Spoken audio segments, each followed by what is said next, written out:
લોક થઈ ગયું.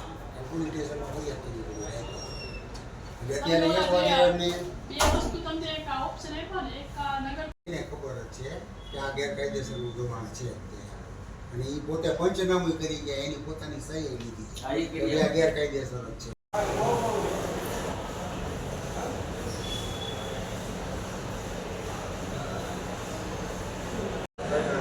જેટલું બને ને કાયમ 8 કિલો લઈને જો એને એ ભાઈ સાચા હતા કે મારો ડિલિવરીનો પ્રશ્ન નથી આપણે વાંચો ભલે 8 કિલો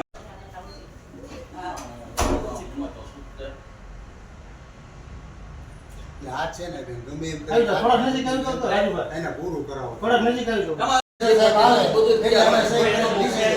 બોલાઈ દઈશું.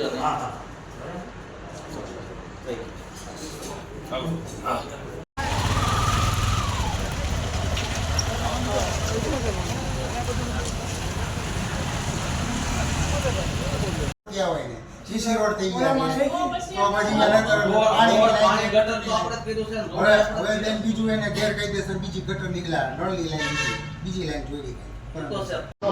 નિલેશભાઈ પ્રવીણભાઈ કાંઠાવાળા મારું નામ છે. હું ભૂપતભાઈ જીનનો રહેવાસી છું. સર મારે ત્યાં દબાણનો એક પ્રશ્ન મોટો થયો છે અમારા સોસાયટીમાં. એની માટે અત્યારે અમે પ્રશ્ન માટે અમે અરજી કરવા માટે આવ્યા છીએ.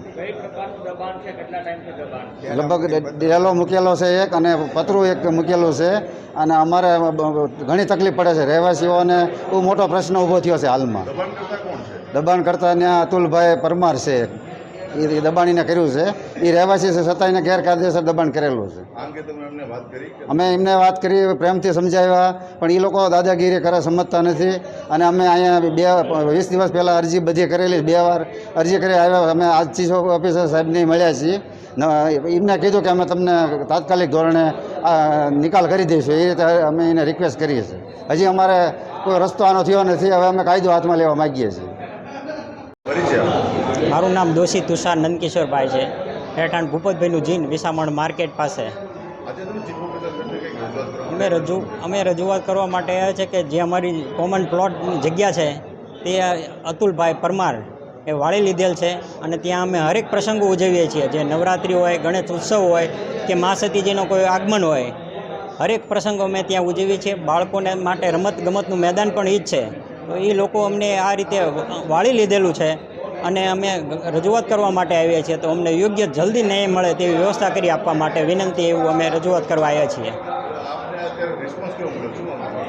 સાહેબે એવો રિસ્પોન્સ આપ્યો છે કે થોડાક દિવસની અંદર થોડાક ટાઈમની અંદર તમારું આ નિવેદનનો અમે અમલ કરશું.